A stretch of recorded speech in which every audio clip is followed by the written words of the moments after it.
Le 14 octobre dernier, ils étaient près de 150 coureurs à s'aligner au départ du semi-marathon de Ferrette, l'une des 2 courses seniors au programme de cette édition 2012.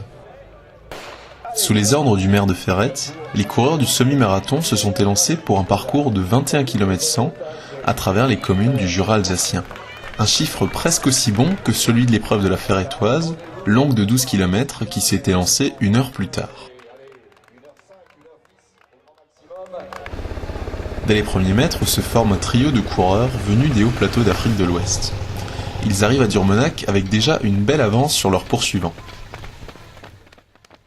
Quelques minutes plus tard arrive le russe Dmitri Chatkin, un habitué des courses du Jura alsacien.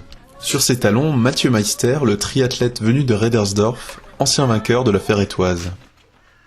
Natalia Chatkina et Godelieve Nzigi, les premières féminines, se présentent au coude à coude au ravitaillement du Durmenac, et le resteront jusque dans les derniers mètres de la course.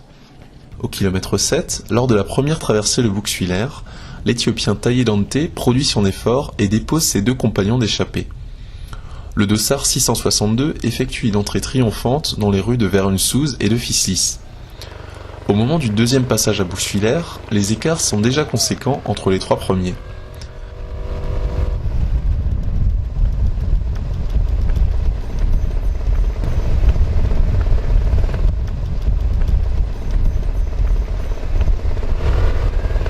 Taye Dante aborde la montée vers Ferrette avec une avance confortable.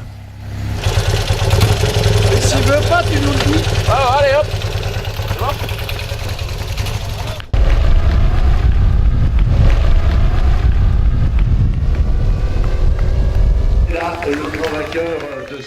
Le coureur éthiopien, qui participait pour la première fois à l'épreuve ferrettoise, franchit la ligne d'arrivée en tête, en 1h06 et 24 secondes. Un résultat qui le satisfait pleinement. I am happy. Is very hard. Je suis très content d'avoir gagné parce que le parcours était vraiment dur. J'ai réalisé presque le même temps la semaine dernière au semi-marathon de Célestat, mais aujourd'hui, le parcours était beaucoup plus dur, avec des montées et des descentes. C'était pas gagné d'avance et je suis vraiment content d'être arrivé premier. Yeah, it's good. Yeah, very happy. Son dauphin Willy Ndouimana boucle les 21 km en un peu moins d'1h10. Un chrono qui a de quoi rendre jaloux nombre de ses concurrents, mais pourtant, lui, ne s'en satisfait pas. Ah oui, le temps, moi, c'est pas beau le temps. Moi, j'ai une blessure. Et moi, j'ai une meilleure chrono, c'est 1h02. Aujourd'hui, j'ai fait deuxième avec 1h09, c'est le chrono, c'est pas bon. Même son de cloche chez le 3e, Eric Nyonsara, surpris par le profil atypique de la course. C'est la première fois, c'est ça que j'ai tombé le circuit, c'est pas plat, c'est à monte, ça descend.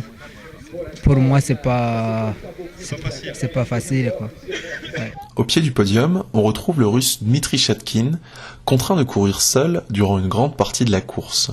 En départ, je pense, je fais aujourd'hui maximum 4e place.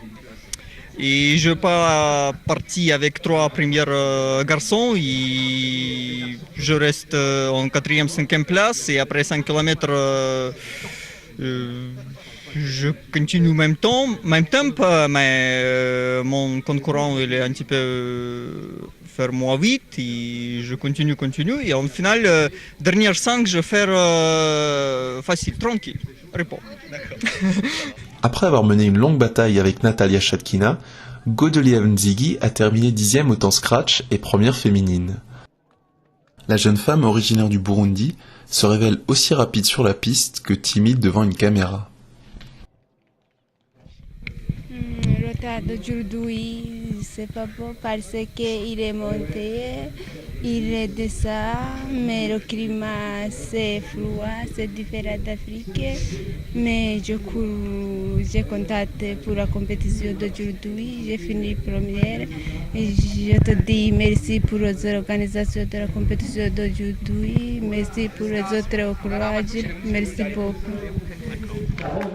Durant plus d'1 heure après l'arrivée des premiers, les coureurs se sont succédés sur la ligne. Certains avaient évidemment une foulée un peu moins dynamique que les cadors, Mais pour la majorité des participants, l'essentiel était avant tout de terminer la course.